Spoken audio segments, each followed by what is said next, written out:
I think it's fair to say that there are some flaws in the statute. And let me give you some examples of what I have in mind. Um, First, the statute doesn't define a variety of key terms. So, kind of essential to the statutory scheme is this notion of solicitation. But solicitation is not defined, right?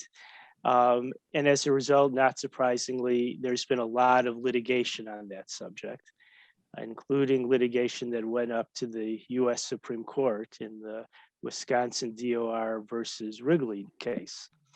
The statute also doesn't define tangible personal property, which maybe wasn't much of an issue back in 1959, but I think we all understand that it's become more of an issue as time has gone on.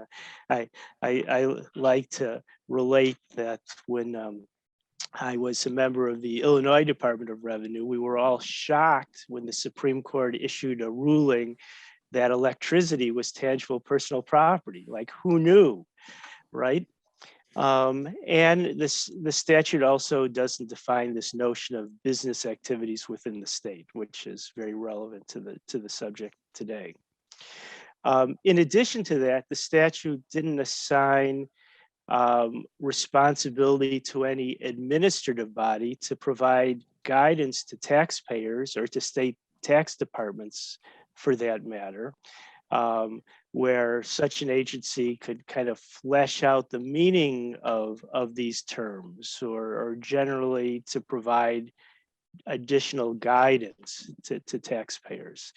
It's almost like Congress enacting the Internal Revenue Code and then not providing regulatory authority to the Internal Revenue Service, or state legislatures not providing such authority to state departments of revenue.